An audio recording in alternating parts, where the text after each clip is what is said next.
Hey everybody, Miss Tab here. Thanks for joining us for LCC Kids Online. We have a true story from the Bible today. Let's take a look.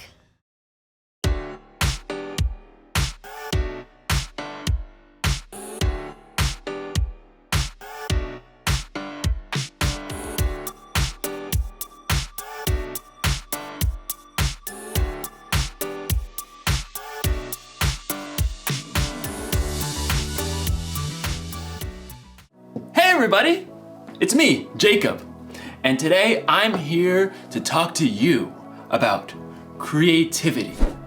Creativity is imagining what you could do because you were made in God's image. There are so many different artistic ways to be creative, and today I hope to demonstrate just how creative I am in the culinary arts. Now you might be thinking, oh, hey Jacob, what are the culinary arts? And that's totally okay because I had to look it up too. I had no idea.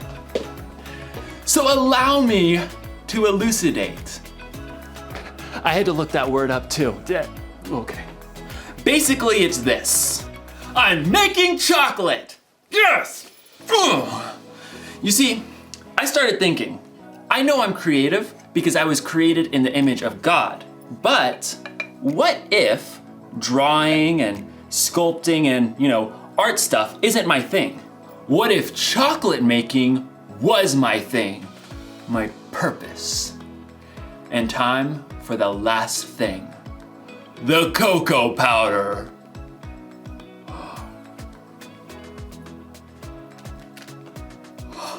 In my research, I learned that chocolate comes from a bean that grows from the cacao tree, which technically means that chocolate's a vegetable. True story. Oh, this looks so good. Bon appetit. That is so good. I think I've really discovered what my purpose is. Chocolatey goodness. It's like in today's story. God had a purpose for a woman named Esther, and you're going to find out if she discovered her purpose before it was too late. Time to check the old recipe book. Oh, let's see. Chill for 4 hours. Chill for 4 hours. No, I'm kidding, obviously. It means to put it in the freezer. Just, duh. I had to look it up. And I spent 2 hours in the freezer before I realized that it meant the chocolate and not me. So, see you soon. The Bible. It's 66 books of history, stories, letters, and poetry that fit together to form God's one big story. The epic adventure of how He created us and loves us so much that He made a way to rescue us. As we travel through the Bible, from Genesis to Revelation, we discover people who met God and found their lives changed forever. Now, for an amazing story. Inspired by the Book of Esther. Esther was the queen of Persia. Wait, what? Queen? Esther didn't become queen in the usual way. See, her father wasn't a king, and she wasn't from a noble family. It's just me and cousin Mordecai. In fact, Esther was Jewish. Many of God's people had been captured and brought to Babylon when their home, Judah, was conquered. Then Babylon was taken over by Persia. So Esther grew up in a land that wasn't her own. When Esther's parents died, her cousin Mordecai raised her as his very own daughter. Always remember what our scriptures say. Love the Lord your God with all your heart and with all your soul. Love Him with all your strength. One day, a new king named Xerxes came to power in Persia. He was so impulsive that he actually fired his queen, Vashti, simply for refusing to show up at a wild party. She will never see me again.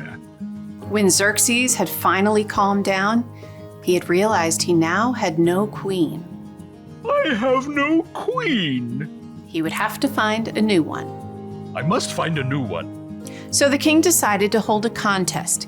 He ordered his officials to gather the most beautiful young women in the land and put them through an entire year of beauty treatments. Esther was one of those girls chosen. Cousin Mordecai, what do I do? Don't tell anyone you're from a Jewish family. I have chosen my new queen. Drum roll. My new queen is Esther. Me? Assume the queenly royal crown. I might have to resize it. Just as Xerxes had so impulsively switched queens, he also promoted a royal official named Haman higher than all of the other nobles in the kingdom. Bow to me, you fools! Haman was delighted when all of the officials outside the palace bowed low before him. When he discovered that Mordecai refused to bow, he was enraged. You have to bow! Somebody make him bow! Haman was so angry. He made a plan to destroy not only Mordecai, but all the Jews in the land. He laid it out for the king. Your Majesty, these Jews live differently than everyone else. They don't obey your laws. Fiddlesticks. That's just wrong. Precisely. Give the order to destroy them. Consider it done. Xerxes agreed to the terrible decree. Messengers took the letter all over the kingdom. Hear ye, hear ye. On the 13th day of the 12th month, all Jews are to be killed. Hear ye, hear ye. When Mordecai and the other Jews discovered the horrible news, they dressed in rough clothing and wept bitterly. Mordecai sent a message to Esther in the palace, telling her what Haman had done. You must ask the king to save our people. Esther was devastated. She sent a response to her cousin. No one can come before the king unless he sends for them. If I do it, I'll die, unless he reaches out his gold scepter to me. Mordecai sent his answer right back. You may not escape, even though you're queen. Who knows? It's possible that you became queen for just a time like this. He's right. Here, tell this to Mordecai. Gather all the Jews. Don't eat anything for 3 days. I and my servants will fast too. Then I'll go to the king. Esther faced an impossible dilemma, but she took 3 days to prepare her heart and her mind. Bring my most beautiful royal robes. Heart racing, Esther entered the throne room. Across the long hall, she saw the king seated high on the throne. Breathless, she waited for him to see her. Please, please, please. The king looked up, his dark eyes locked on Esther's face. And then he smiled. He reached out his golden scepter. Thank God. What is it, Queen Esther? I'll give you anything, up to half my kingdom. Esther could have made her request right away, but she knew she would have a better chance if she made the king curious. King Xerxes, if it pleases you, come to a feast I prepared today. Oh, and bring Haman. Consider it done. Esther created an elaborate feast for the king and his number 2 official. Look at me, you peasants, invited to the queen's banquet. At the meal, King Xerxes once again tried to discover what Esther wanted. I'll give you anything, up to half my kingdom. Once again, Esther held her ground and waited for the perfect moment. I'd like you and Haman to come to another feast tomorrow. Then I'll answer your question. The king agreed, and Haman spent the whole evening bragging to all of his friends. You guys, the queen thinks I am the bomb. But the second feast was a different story. As before, Esther prepared an incredible meal. Both Haman and the king were quick to dig in. What do you want me to do for you? I'll give you up to half my kingdom. Esther took a deep breath. Something told her this was the right moment. Your Majesty, let me live. Please spare my people. We have been sold to be destroyed. Haman paled and choked on his fillet. But the king's face flushed red with rage.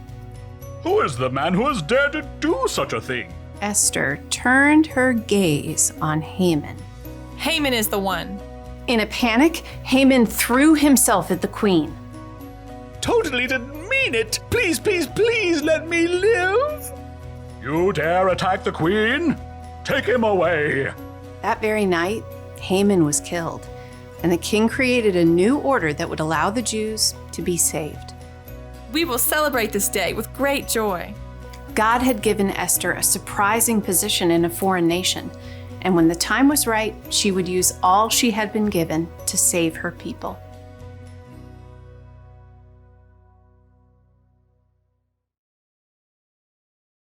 God always has a purpose. He had a purpose for Queen Esther when he put her in the right place at the right time to save her people.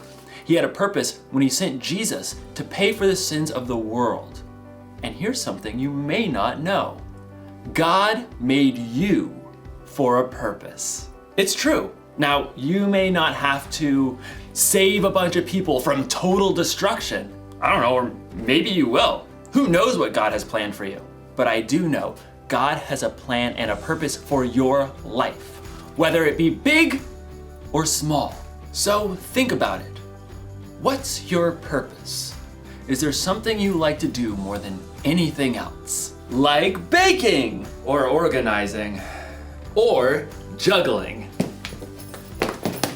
Maybe what you like to do has something to do with your purpose. Or what about this? Is there something that you care about more than anything else? Like animals, or taking care of people, or keeping the planet clean? Maybe those things have something to do with your purpose. Whatever it is, here's the one thing to remember. God created you for a purpose. Actually, I think it would be safe to say purposes. Maybe it's something giant, like Esther, or maybe something simple, like chocolates. Didn't get it. So close, gonna keep trying. Yes! Purpose!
Wow, what an amazing true story. Thanks for joining us in LCC Kids Online, and we'll see you next week.